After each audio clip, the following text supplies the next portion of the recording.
Welcome back to another video. My name is Matt and I help people overcome retroactive jealousy. In this video, I want to talk to you about living in a state of trust, of trusting the flow of your life. And this is something that I really had to learn quite deeply and really grasp onto it during my journey with retroactive jealousy. Before my experience with RJ and overcoming it, I was very much a control freak. I was very much a worrier. I was very much somebody that said, this has to be this way. And I have to try to control everything in my life for it to be this way. I was very latched on to outcomes. And of course, the Buddha is the one that says the root of all suffering is attachment. And so a lot of my suffering and jealousy and things like that stemmed from this attachment state of things that I thought needed to happen. But the truth of the matter is, we don't have all the answers. We don't know how things should be or should turn out. We sometimes don't even know what we want, but there usually is something out there, whether that be God, whether that be a higher power, whatever you believe in, that really knows deep down truly what we want and allows us to, and will bring it to us once we kind of become an allower in our life and just kind of trust the flow and the process of life. So we're going to jump into that in today's video. Before we do though, if you could take a quick moment and smash the like button, that will activate YouTube's algorithm and get the video out to more people that need to see it. So I'd greatly appreciate it. So when I started gaining this idea of just trusting, of just going with the flow of life, what I started to find out was doors and things started opening for me when usually they wouldn't, when usually I'd be in such a kind of tunnel vision of what I thought I needed in life and what I thought I wanted, and I had to, be so attached to my relationship, and my girlfriend had to act this way and behave this way, and she couldn't do this and couldn't do that, and tried to set all these things in place. I'd say like boundaries, but more than appropriate boundaries, almost inappropriate boundaries. You can't go out with your friends, you can't do this thing, all this stuff I put on my relationship because I thought I had to basically be attached to the hip at all times, right? Because I couldn't lose them. Because if I lost them, what would I do? What else would I have? What would happen? So on and so forth. And it kind of goes back to these like quotes and sayings, and a lot of people kind of think they're cheesy and make fun, but it's like when one door closes, another door opens, or every setback is an launching pad for your greatest comeback, those quotes. And the funny thing is those quotes are, even though they're cheesy, so true, like absolutely true. Sometimes when you're at your lowest of low, that sets you up for becoming the highest version of yourself or something even better. Like you look at any like very successful, like the Bill Gateses of the world and very, very highly successful people in the money industry, let's say when it comes to money, talk about all their failures and how their failures made them a success, and their lowest of lows gave them ideas for their highest of highs. And, in the state of where we're going through with our retroactive jealousy, we're kind of in a low spot, right? We're in the lowest of lows. But when we kind of change that mindset around of this idea that, man, this really sucks, man, how can my life get any worse? And almost look at RJ as, hey, I'm going through this for a reason. Yes, it sucks. Yes, it's very painful. Maybe I don't know the whole reason for it, but I know that this is for my benefit, that everything is going to work out for me in the end. And going through this will teach me some sort of lesson.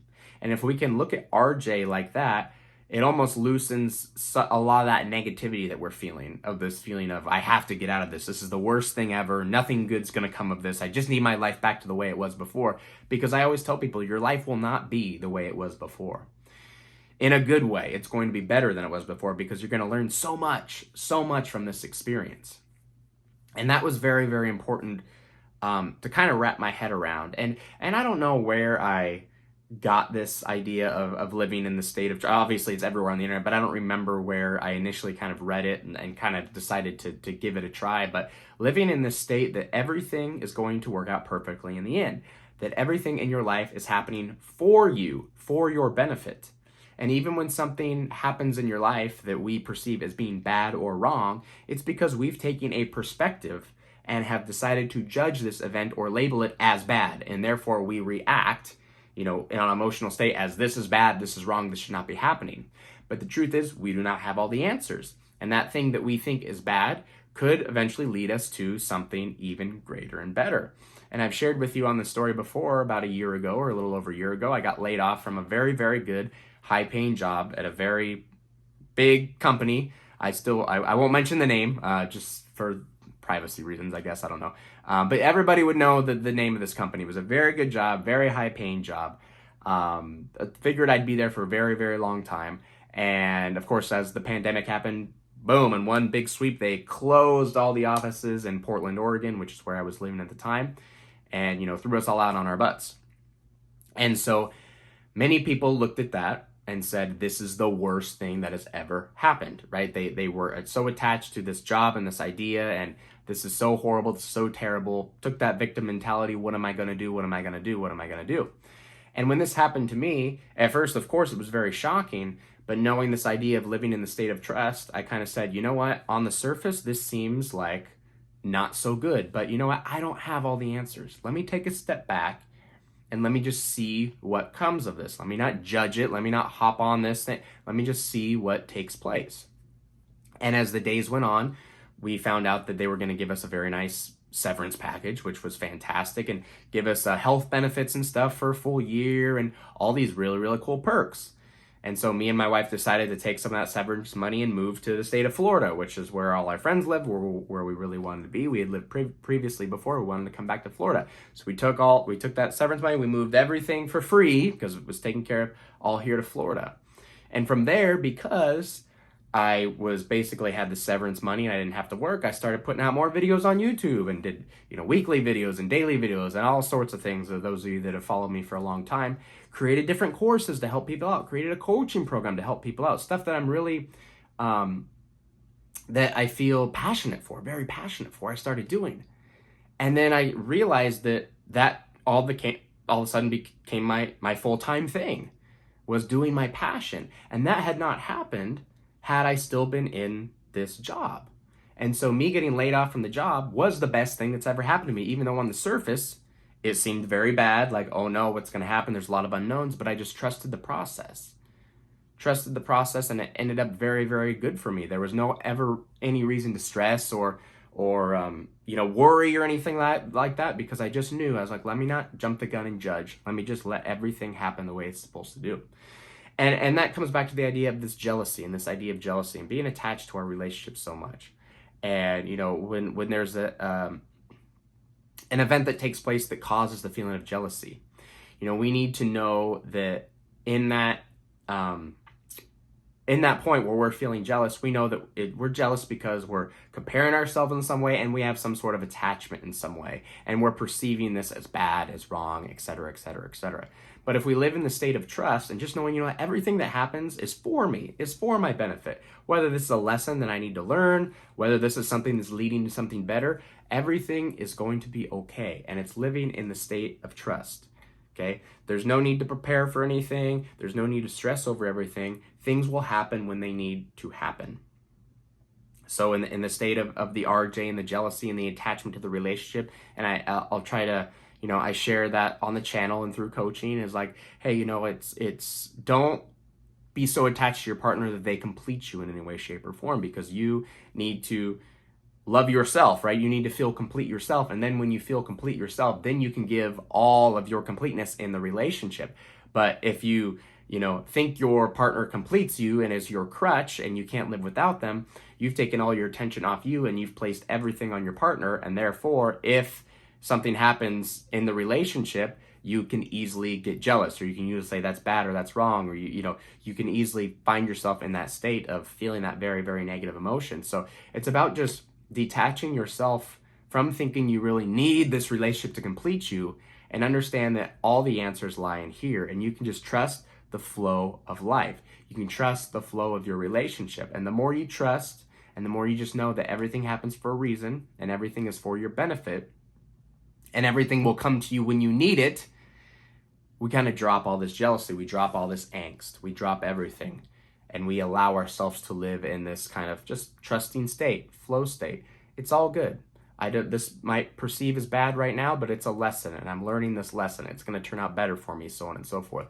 And there's a very kind of biblical side to this as well.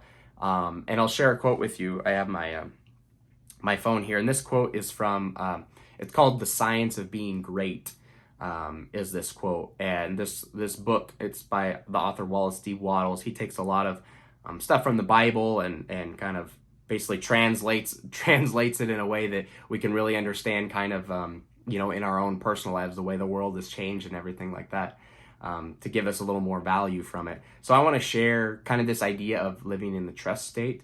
And this is a quote right from the book, The Science of Being Great. It says, "Have perfect faith in yourself and in your ability to cope with any combination of circumstances that may arise.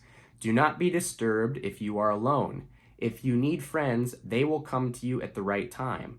Do not be disturbed if you feel that you are ignorant. The information that you need will be furnished to you when the time is right for you to have it.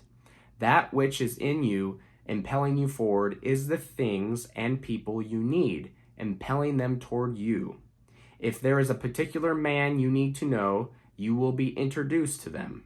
If there is a particular book you need to read, it will be placed in your hands at the right time. All the knowledge you need will come to you from both external and internal sources. Your information and your talents will always be equal to the requirements of the occasion. Remember that Jesus told his disciples not to worry as to what they would say when brought before the judges. He knew that the power in them would be sufficient for the need of the hour. He simply said, 'Go forth.' That's it. Go forth." Jesus knew full well everything his disciples needed to accomplish their mission would come to them as they needed it, as it will for you too. Have faith and keep going. So I love that. I love that because that, sums up everything that we talked about. Everything that we need will be furnished to us and given to us when we need to have it. Everything leads us to something else. If you feel like you're not prepared for something, the information will come to you when you're ready for it, right? If you feel like you need something, more, that will come to you when the time is right. It's trusting this flow of life, letting go of control in your life. And when you let go of control, you gain control. Letting go of all this control in your relationship, and understand that when you let go of the control in your relationship, you gain a lot of control in your relationship, in your life. But living in the absolute state of trust. Trust that everything is going to work out perfectly. Everything is going to come to you when you need it. There's no need to be jealous. There's no need to latch onto your relationship. There's no need for any of this because we don't have all the answers. And if we just trust the flow of life, life will give us what we need. We might think our relationship right now is the thing that we absolutely need. Like we need this person. We need to marry them. We need to live with them. We have to stay in this marriage, whatever it is. We don't have all the answers. We don't have all the answers. And that might not be the person. It might be the person for us right now, but that doesn't mean it's the person for us tomorrow or next year or the year after that, so on and so forth. It might be the stepping stone we need for something else. It might be a lesson that we're learning to move us on to something else. Again, nothing's bad, nothing's wrong. That's just how we perceive. And everything's a stepping stone to get us to that next level, for that next thing to be brought into our lives. And living with that state of trust and state of detachment and state of clarity and state of no stress and calm and understanding that things will come to us when we need it. Even the Bible says that is really the answer to really get us out of these intrusive thoughts, get us out of this jealousy, get us out of this attachment, and allow us to really live a much peaceful, calmer, and life that just kind of flows. That just kind of flows. There's a really good quote. It says, "Let go of the oars. Everything that you want is downstream." So imagine, paddling up the water in the current, coming towards you and really trying to paddle, really latching on and holding on and stressing and having a lot of angst. But if we just let go of the oars, that boat floats downstream and actually floats in that state of trust to the things that we actually need and a more peaceful and enjoyable life. If you enjoyed the video today, please take a moment and smash the like button so we can get the video out to more people that need to see it. Also, subscribe to the channel if you have not already done so. Click the notification bell so you're alerted every time I post a new video. And of course, if you want some more help on overcoming retroactive jealousy, more information kind of on this living in the state of trust, we talk a lot about this in the course, my Ultimate Retroactive Jealousy Master Course. Please take the time to sign up below if you're interested in that. Signups are happening right now. I think it's a fantastic deal that everybody will be able to afford. Right now, I have it at like 92% off. Awesome deal. So if you want to be a part of the course, I'd love to help you personally take down retroactive jealousy once and for all. So check that out before you go today. Other than that, I hope you have a fantastic day, and I'll see you in the next video.